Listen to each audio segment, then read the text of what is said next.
UP के पूर्व cabinet मंत्री और समाजवादी पार्टी के विधायक आजम खां को रामपुर में मौलाना मोहम्मद अली जौहर ट्रस्ट के जमीन अधिग्रहण मामले में सुप्रीम कोर्ट से राहत मिली है।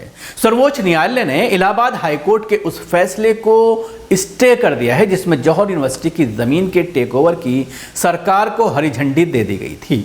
सुप्रीम कोर्ट ने यूपी सरकार को नोटिस जारी करके जवाब मांगा है। अगली सुनवाई अगस्त में होगी। फिलहाल तब तक के लिए तो आजम खां को जमीन के टेकओवर में राहत मिल गई है। सपा विधायक आजम खां और उनके परिवार के सदस्य इस यूनिवर्सिटी के ट्रस्टी हैं।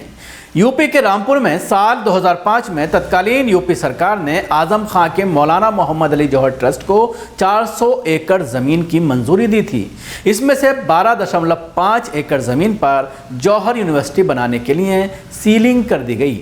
इसके बाद साल 2006 में 45.1 एकड़ और 25 एकड़ अतिरिक्त जमीन की मंजूरी दी गई। बाद में यूपी सरकार ने कहा कि यूनिवर्सिटी की 12.5 एकड़ को छोड़कर बाकी जमीन का अधिग्रहण अवैध है, जिसे सरकार को वापस किया जाना चाहिए क्योंकि ट्रस्ट ने शर्तों का पालन नहीं किया है।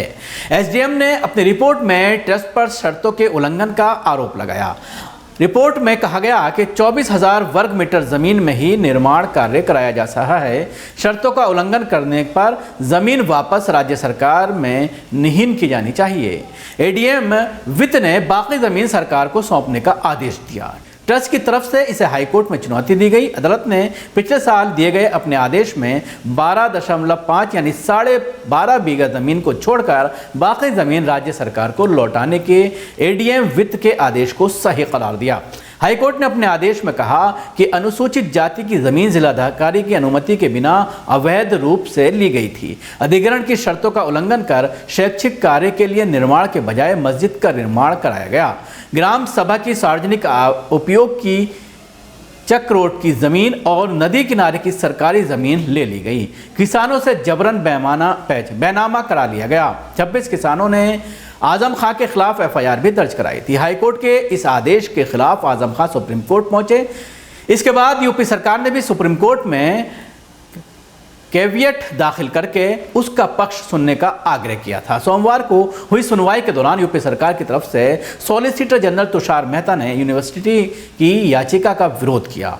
उनका कहना था कि जमीन शिक्षा के लिए दी गई थी लेकिन उसका दूसरी गतिविधियों में इस्तेमाल किया गया। यूनिवर्सिटी की जमीन के टेकओवर की प्रक्रिया भी शुरू हो गई है, लेकिन सुप्रीम कोर्ट ने हाईकोर्ट के आदेश को स्टे कर दिया और यूपी सरकार से जवाब मांगा।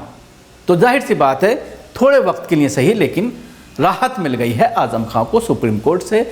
अब अगस्त तक जब इस पर सुनवाई होगी तो आगे क्या फैसला होता है इस पर भी हमारी निगाह बनी रहेगी। शुक्रिया। आपको हमारी कोशिश कैसी लगी ज़रूर बताएं। हमारे यूट्यूब चैनल को सब्सक्राइब करना ना भूलें। इसके साथ ही बेल आइकन दबाएं। आप फेसबुक पर देख रहे हैं तो पेज को लाइक करें, उसके साथ ही फॉलो भी करें।